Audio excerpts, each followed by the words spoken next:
Hello, everyone, and welcome back to another episode of the Weekend Superheroes Podcast. It's 2018, and we are starting fresh. I'm Sean. Sitting with me always is Darius, Pat, and Steve. How are you guys today? Doing great. What is that about? You know what it's about. Yeah, I agree. I'm kind of with Steve on this one. People are gonna be like, whoa, we're starting already. I asked for 50 reviews. We got 15, maybe. Are you sure you didn't ask for 15? I did not. I asked for the 5-0. From any source it could have came from. That's fine. That's fine. We got 15 people. Oh, and Gmail accounts are free. There wasn't I even got a single this. person. Not even a single person was like, no, you know what? You probably shouldn't keep it, except for you. Steve, we didn't have a guest on, but what happened last time? Well, last time we actually managed to record the year-end review plus 2016 review. That was the second time we did it. Right. Why do we need to do over again? Again, allegedly, Dave? allegedly, Somebody. somebody threw up on the patio. Yeah. And We're still looking for that, Yeah. that I don't know guy. who did it. Puking Yeah. bandit. Yeah. We have a few I heard- suspects. I heard they threw up outside the next morning, and then also when they got home, like 20 minutes later. That's just what I heard. That's called responsibility if you're keeping track at home. And you always tell everyone to podcast responsibly. Yeah, Yeah. That was the last thing we did that episode. That was a lot of fun, guys. Please check out that episode. And also vote to bring the likes or the hellos back. Absolutely. Yep, do it. Add a review, please, on iTunes and say whether you want the hellos back. I get shit for it every single day of my life now. It also help you quickly catch up on the whole podcast in case you're just getting on board now. But today, we are calming things down a bit. We're bringing in the new year right. Woosah. We're settling ourselves, we're centering ourselves, and we're getting more focused on the things that matter. So today we're going to talk about Like Babes Online. meditation. That too. So even if you've never tried, at least you know it to see it, right? Does anyone remember like the first encounter they had personally in movies or someone who was like meditating? Just the word Om. Why? Like, where'd you even hear it or see it? I don't remember. It's just like somebody was like sitting on the floor all cross-legged Yeah, and and just like, with their hands out. Yeah. Right. According to Wikipedia, it can be defined as a practice where an individual focuses his or her mind on a particular object, thought, or activity to achieve a mentally clear and emotionally calm state. Do you feel emotionally calm, Steve? Ever? Not really. No, I've never seen you actually emotionally calm. New year, new Steve. So here's a question. Why do people need this? Why do people need to settle down? So they could calm the fuck down. I think you need to calm the fuck down a little bit. Everybody's so uppity tight. 2017 is a little bit of a rough year. but Hashtag Uppity tight. Get that trending. That's actually Darius' DJ name. DJ Uppity tight. I don't know if I could do that one in a British accent. That's a little. So actually, it's a combination of three pretty miserable things. Number one, we are obsessed with thinking. Our minds are constantly running, going a million miles a minute. We think a lot. Way too much, in fact. It's voluntary when we need to like focus on a task, but can also be involuntary, like breathing or in our case, drinking. So according to the National Science Foundation, our brains produce as many as 50,000 thoughts a day. And 95% of these thoughts are repeated daily. So unless you've trained your brain to think otherwise, you literally cannot stop thinking. The second is this. Thinking isn't always good, is it? It can sort of lead us down a road to pure unhappiness. Steve, first time you jumped out of a plane, how was the night before? Well, see, I'm kind of fucked up. So, like, the night before, I was just thinking, like, man, this is going to be the best shit ever. Okay, let's pretend that we didn't do that. And you're a normal human being. There is something called overthinking, which is certainly what I did. And you're scared. You can think yourself out of a situation. And overthinking is actually really bad. It's going to stop us from like reaching our goals or even creating them in the first place. I had to, like, talk you down for, like, 2 weeks leading Yeah. up to when we jumped. I know. Were you thinking of worst case scenarios? All the time. Like, well, what if this happens? I was like, you realize how many people jump every single year. There we go. But it's not just me.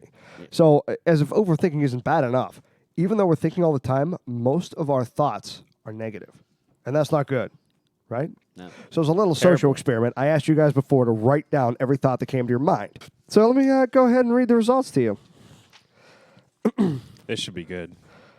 Steve, you had 4 positive thoughts, 2 that were neither, and 5 negative thoughts. Yep. So of that, 5 were Oh, they were probably all like, Sean sucks. I hate Sean. No, there wasn't even one Sean on here. Well, Sean will actually, the bring back the stop hellos. talking one was because you wouldn't stop talking. but Pat, the very first one, says this is dumb, so that's real nice. Okay. I think that's positive, though. That's constructive criticism. All three of you mentioned the fact that Darius had poop today, so that's fantastic. Okay. Pat, you had 3 positive. Was Darius pooping one of the positive? Yes. Oh, those were all counted as positive. You had 3 positive, 8 negative, and 1 Oh my god! wasn't either. Whoa. I know. So when you think, your thoughts are mostly negative, even if you don't want them to be. This is the case for everyone except Rainbows and Lollipops Darius over here. He had 3 negative, 0 neither, and 7 positive. What do you just shit rainbows? What's wrong with you? It's because he pooped today. Some include boobs, summer weather, beer, pizza poops, no joke, sleeping after I poop. I pooped this morning. Can I hit the Powerball? Shots.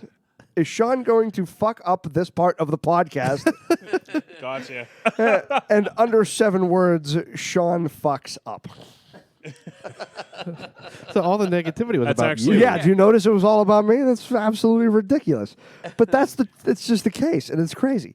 So, according to an article in Psychology Today, even though people claim to hold themselves in high regard, the thoughts that spontaneously occur to them in what the article calls mental chatter is mostly and up to 70% negative.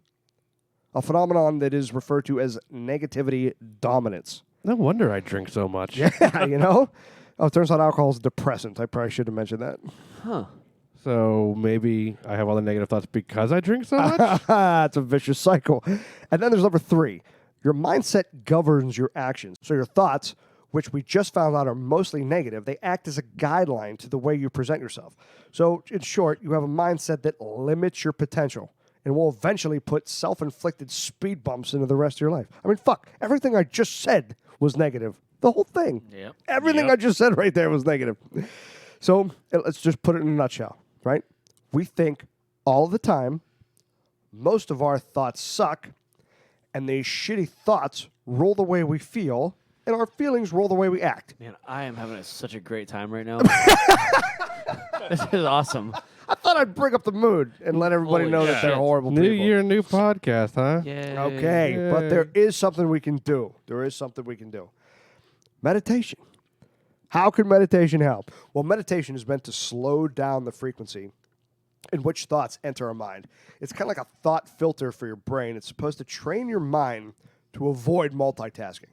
Turns out the more attention you give one thing, the better you can judge if it's even important enough to even fucking dwell on.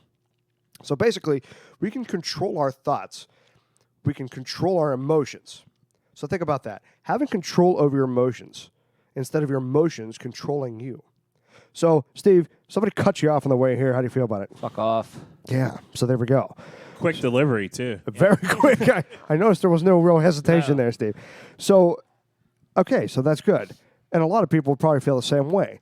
Meditation teaches you to filter out those thoughts because you say fuck off and then you want this guy to die and then you think of ways to murder See, I him. don't want him to die. I'm just a little upset about it. I just maybe want him to wreck his car. Yeah, right. Maybe getting maybe stub his toe on the corner of a table. There may or may not have been a few times where somebody's cut me off in traffic and I said, yeah, I hope you get a fucking flat tire, asshole. There we go. So There it meditation is supposed to cut that off right there at the core. Right, so you'll be like, I hope you have a wonderful day, asshole.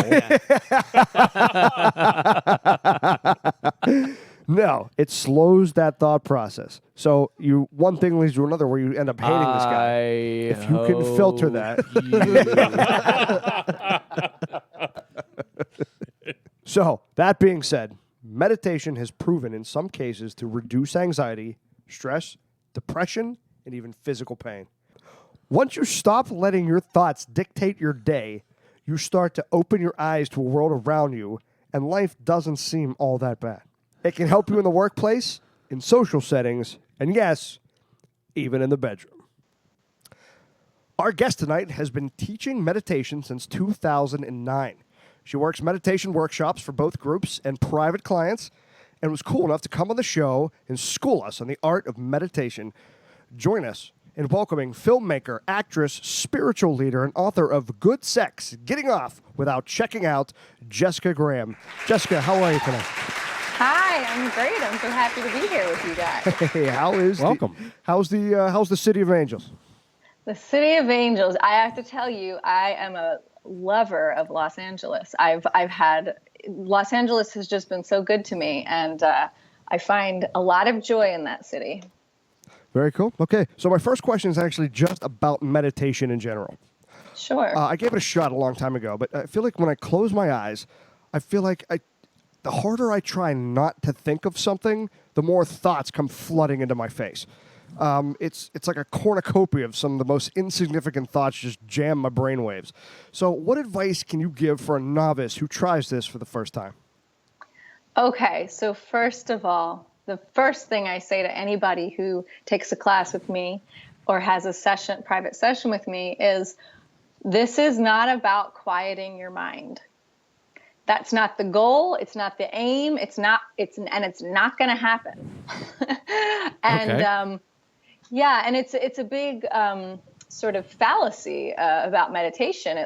Certainly mindfulness meditation, but all of them. None of them say ultimately that you have to shut off thought, because the thing is that your brain creates thoughts, just like your heart pumps blood or your stomach enzymes digest things. So the brain is supposed to think thoughts. If it stopped thinking thoughts, that would be a problem.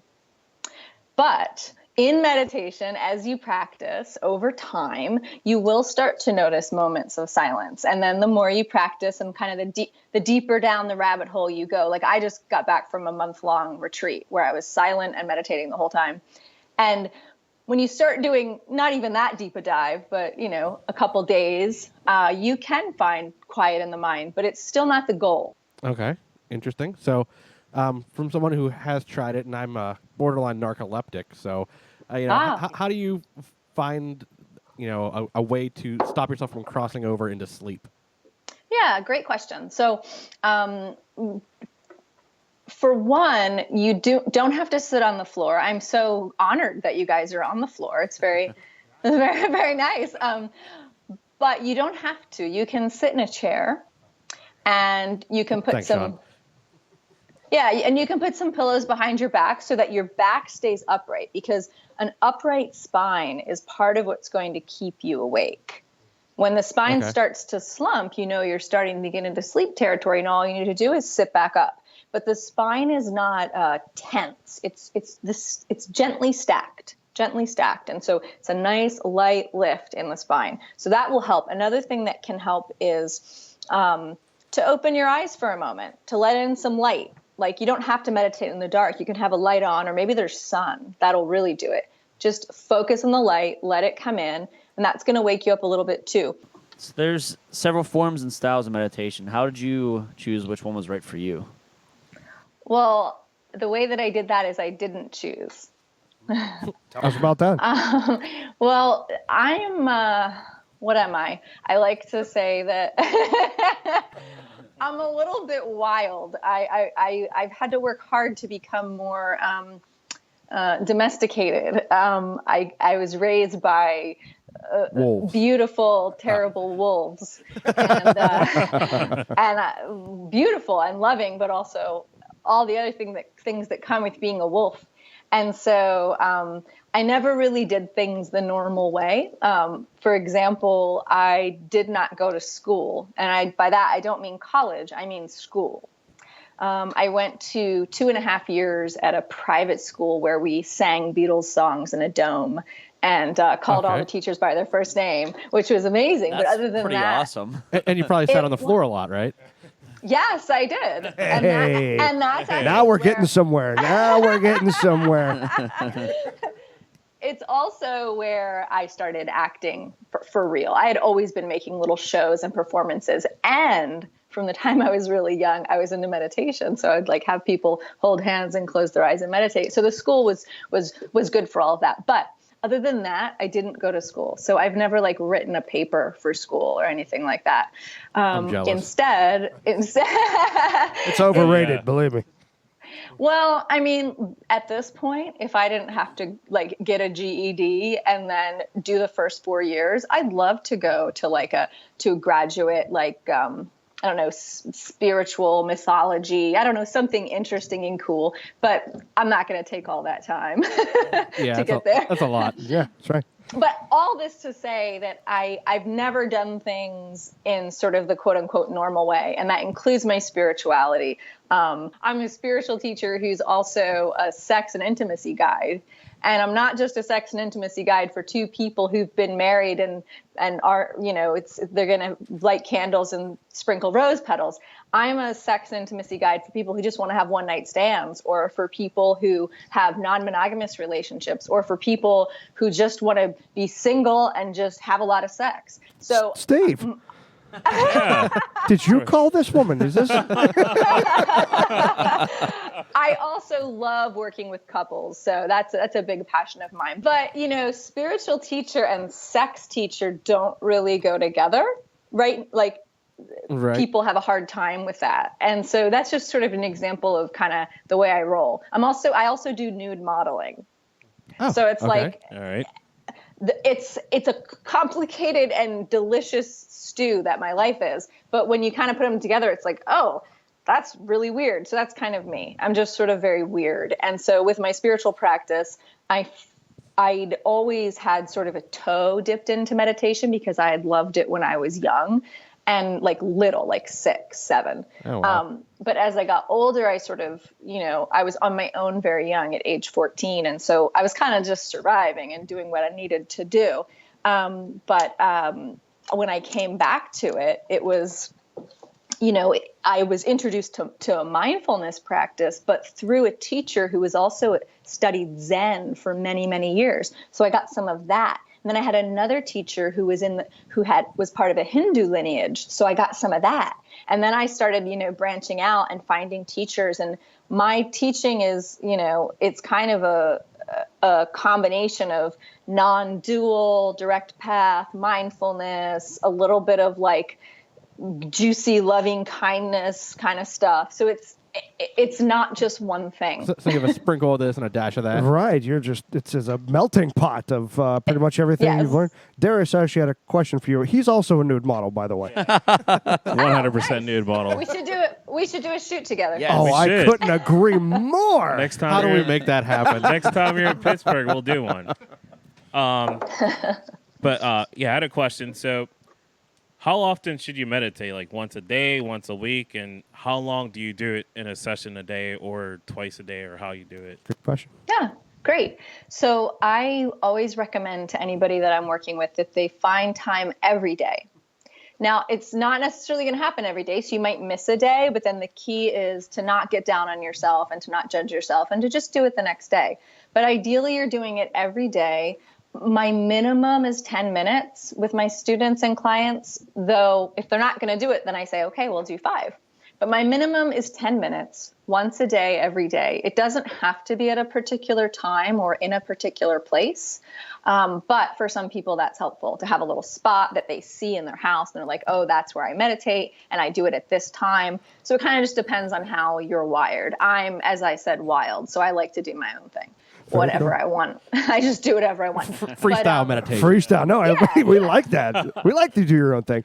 Jessica, your book is called Good Sex. Now, admittedly, I didn't have enough time to finish it. I did read a lot of it. You didn't finish? No, That's a big change. I did Nice, not read nice. Good Sex, but I have read Mediocre Sex, Sex by Yourself, and Not Tonight, I Have a Headache. Without giving too much away, your book begins with your complicated adolescent life. What was the final straw in your life that led you to begin meditation in the first place? Okay, so again, it was something that was already in me because my mother had introduced me to it when I was quite small. And so in times of great suffering, I would sort of return to it in one way or another. So when things really started to change was when I got sober.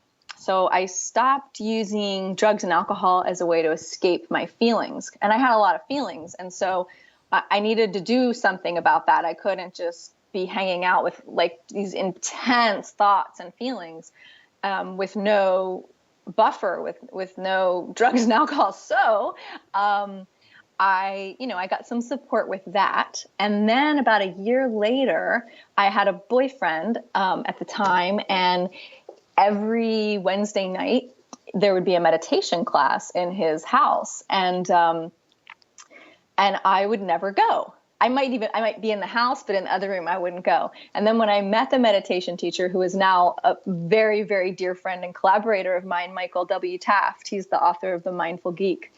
He said to me, "Oh, what are you, chicken?" And I was like, "Oh, really?" I'm like Marty McFly. Yeah, that was it. Call me chicken. Nice reference. Good Back to the And I Future showed reference. up. And it was Perfect. just like, for me, I was lucky because it just immediately clicked. It just clicked. It made sense. I think probably because I already had it in me. But, not too long before that, a year before that, I was wandering around Hollywood trying to get crisis centers to take me because I was that desperate and miserable. Like the suffering, I'd had so many bottoms, and the suffering was on such an intense level, and it had been there since I was so young, and I had no relief. And so oftentimes when people are having a tough time and I explain that story to them, and I'm like, that was only about 10 and a half years ago. So I know that sounds like a long time, but it's really not, to have a complete paradigm shift. So once you got into meditation, when did you realize that meditation could be beneficial for your sex life? Oh, yeah. So I started practicing and I really dove in. So I didn't start with 10 minutes. I started with 20 minutes. And very soon I was up to several hours a day because I was just like, this, the same way I drank, I meditated. I was like, give me it all. We know something about that. Yeah. You keep that level of intensity. I like that about you. So I was meditating a lot, and I started going on meditation retreats, silent meditation retreats. And so the one I just went to, it was just basically, I was on my own and I was silent for a month and I had a little bit of interaction. But these retreats I used to go to, they would usually be about 7 days, 7 to 10 days. The first one was 7. And it was a silent retreat with one of my teachers, Shenzhen Yang. And by the time I got out of that retreat, and this is after about 6 months of really serious meditation practice, I was just, I'd look at the sky, and this happened before the retreat, really. I'd look at the sky and I'd be like, it was as if I'd never seen the sky. And I would taste some food, and it was like as if I'd never tasted food. Every breath.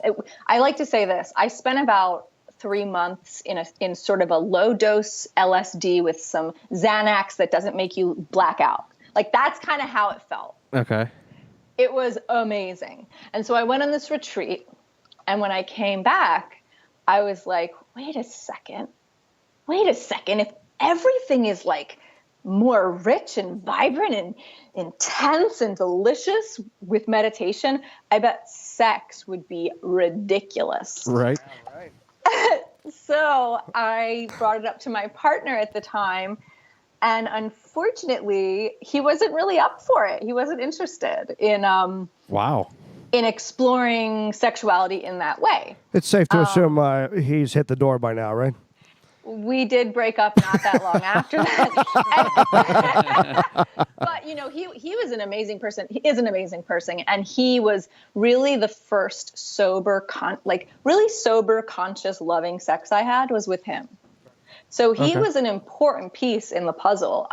But then, we tried to work it out, but it was just sometimes when you start growing, this meditation stuff is strong medicine. Sometimes when you start growing, it just happens so fast that life just has to rearrange. And so I started, even though he didn't want to explore with me, I started just exploring it with myself.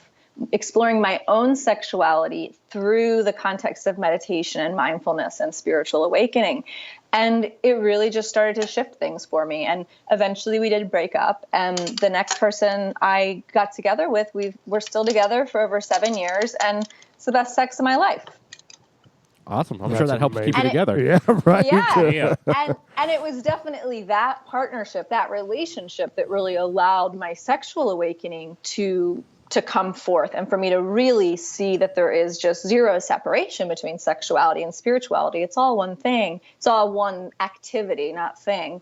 And so because I've always been interested in sex, I was sort of like a sex therapist as a young teen. My friends would come to me. They'd be like, well, how do you give a blowjob? And I would teach them how to do it. Or, whatever. They have different questions. How do we do birth control? La, la, la. And I was, for whatever reason, always very ready to talk about it and knowledgeable. I remember giving a talk to another teenage girl about how she needed to start masturbating because she'd never had an orgasm. I was like, I'm going to teach you how to do it. And I explained it all to her. And I don't know if she did it. I hope she did.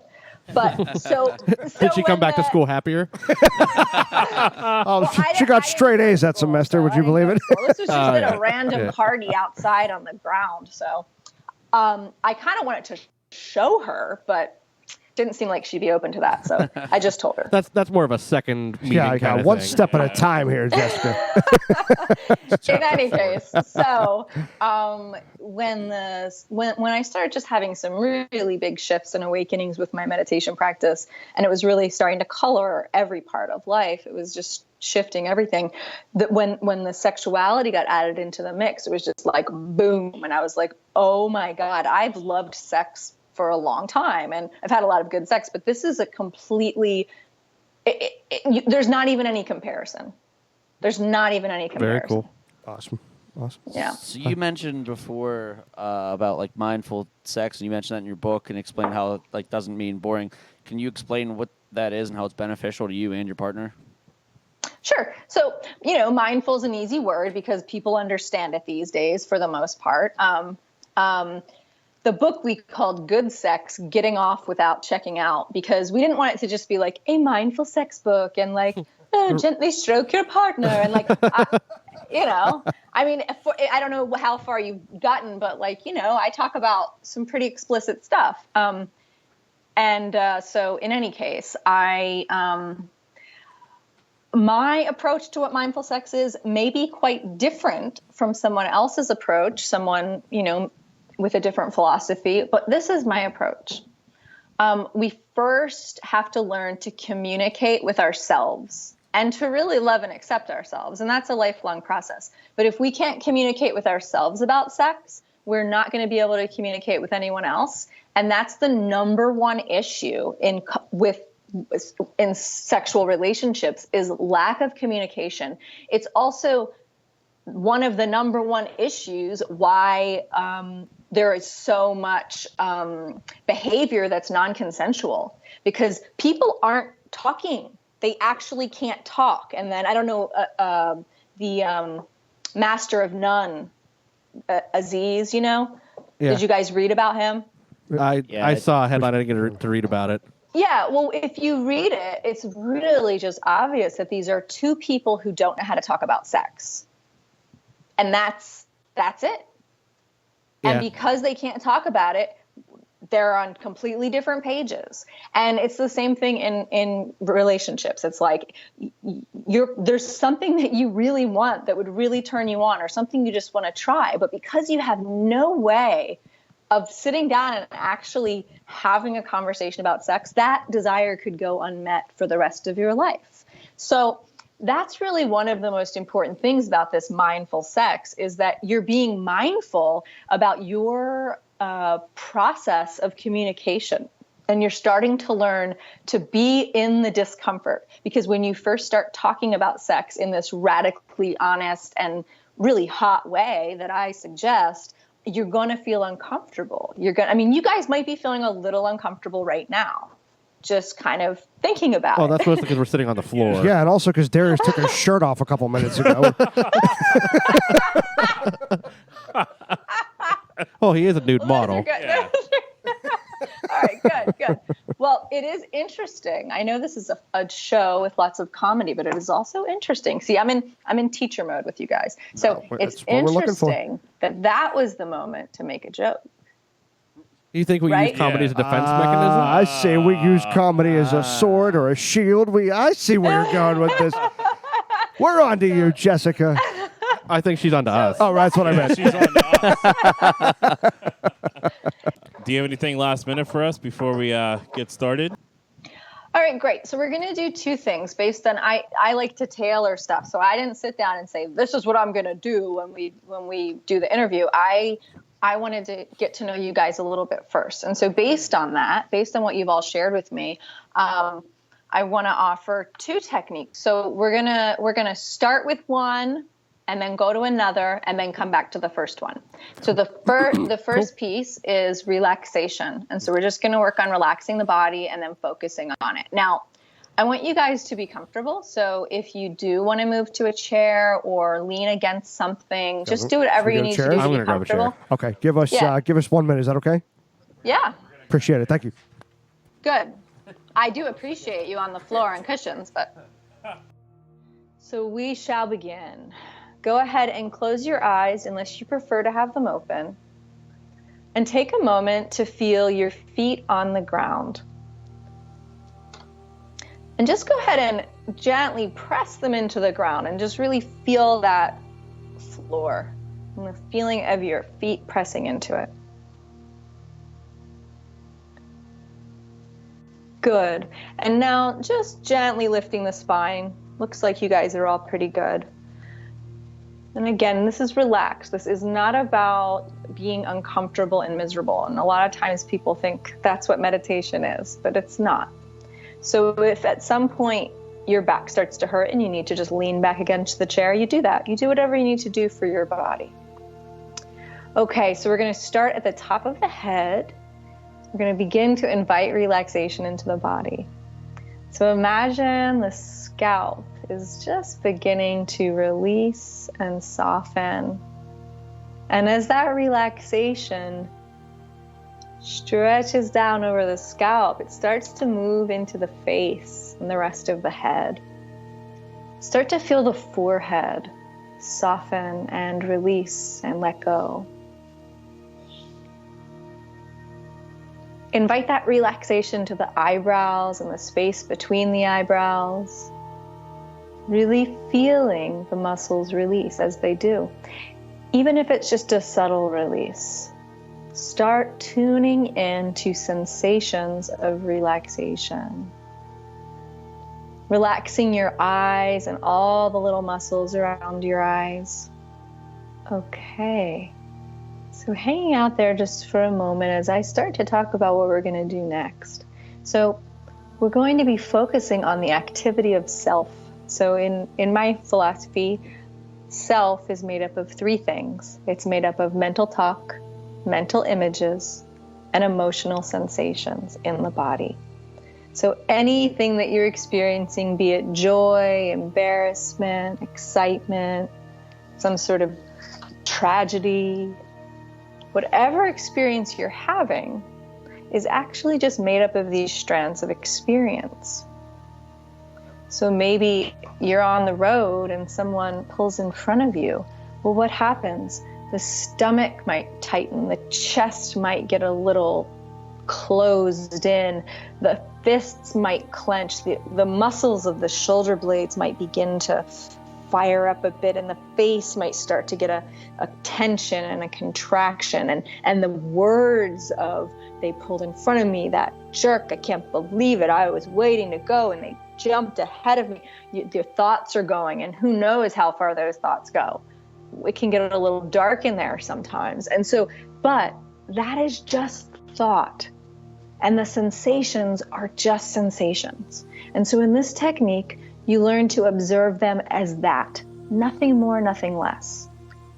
And you may also have wonderful emotions move through your body, a feeling of peace or feeling of joy or love, warmth rushing through the face and the throat and the chest.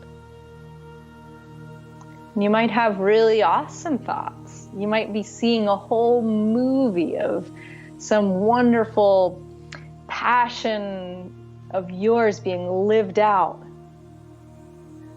But the thing is that that's just thought and emotion too.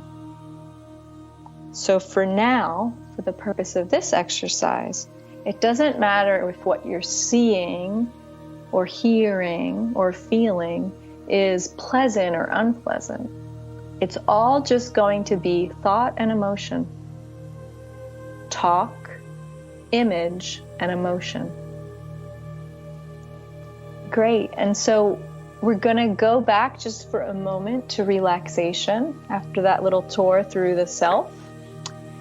So you're probably somewhat relaxed because of what we were just doing, but just move through your body and notice anywhere that you're intentionally tightening up.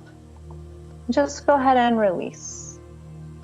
So you might want to check out your eyes and your jaw and your shoulders, your neck, your stomach, your butt, whatever you're squeezing, whatever is being intentionally controlled, let it go. And staying with the body, come back to this simple exploration of sensation, of relaxation. Okay, so as you're ready, you can begin to open your eyes and just take in the light of the room. Good work, you guys. Okay, I'll start. One, I think I almost passed away there. Oh, so close. That was awesome. Your voice, along with the fact that you know what you're doing, you know what you're talking about, that keeps you going. That you keep us right where you want us, and very much on purpose. That was absolutely incredible. I've never felt like that before. Very good. And I just want to say one thing, which is this. I am a teacher, and some, the people that like my voice, and it helps, and the guidance helps. But at the end of the day, that was you that took yourself there.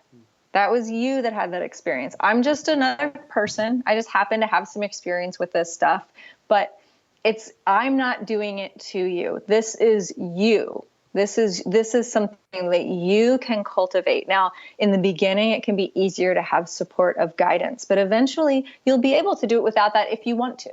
And so just remember, you are your own best teacher. And all I'm doing is offering you some tools so that you can be that teacher.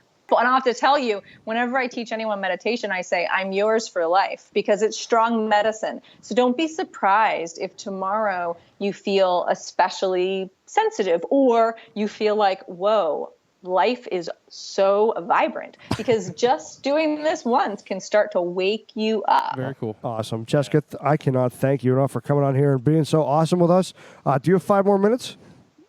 Yeah, absolutely. And I want to offer a gift to you guys and your listeners as well. But yeah. Well, yeah, you already did. have You 5 said minutes. that you're ours for life. I think that's a pretty big gift. All right. Hey, we play a game at the end of every episode called Fact or Fuck. Are you in? Fact or what?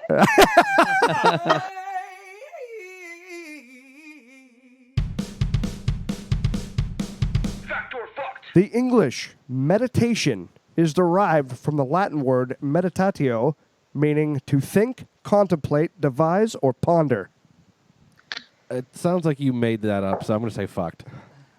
Jessica? Just one of you. I should know, but I don't, because I'm like not a regular meditation teacher. I'm gonna say fuck. That's fact. Fuck. That's fact for both of you. No, I said. Oh, wow. I didn't go to school. I don't know this. Well, I did, and it didn't help, so. Steve. Oh, boy. The well-known repeated mantra Om is actually the Tibetan word for soup. That sounds ridiculous. I'm saying fucked. Fuck, Jessica. Fuck. That is fucked. Well done, guys. No way. Somebody, You couldn't give up a better thing than soup. Darius. A Japanese school of Buddhism emphasizing the value of meditation and intuition is referred to as Zen. fact? Jessica? Fact. That is a fact. Well done, both of you. Yes. Circle gets a square. Damn it. Yeah, how you like that one? 3 more. We'll let you go. Pat. According to a 2006 article in the Harvard University Gazette, meditation has been shown to increase the size of your brain. Man, I stopped reading that journal in 2005. Too. I am going to say fucked.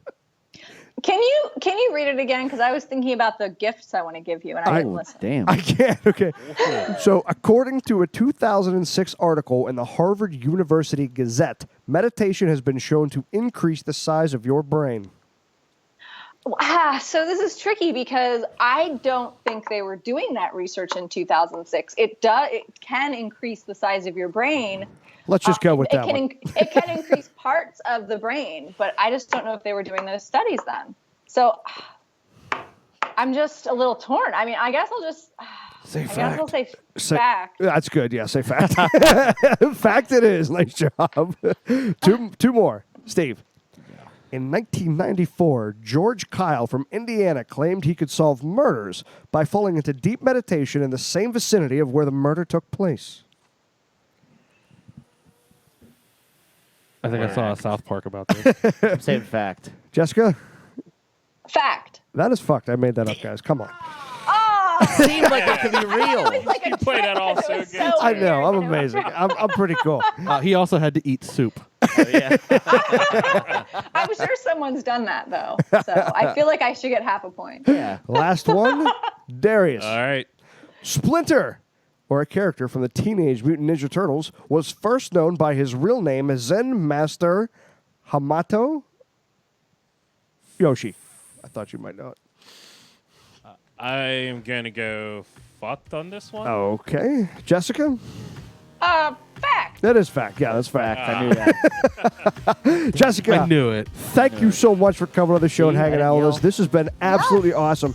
Yeah, I have presents. So the first present is a 2-week free code for the app that I'm on, which would be perfect for all of you guys because you can get my meditations as well as a whole bunch of meditation teachers. It's sort of a Spotify of meditation teachers. So I want to give it to all of you. Oh, hell yeah. But I also want to give it to all your listeners. And so, All right. Sean, I'll email you with that, and you can just share it in whatever way. You can put it in the show Yeah, it'll notes be and then on- give it to everybody We'll else. put it everywhere. Twitter, Everywhere Facebook, that's going to go out there, wherever. yeah. It's called Simple Habit.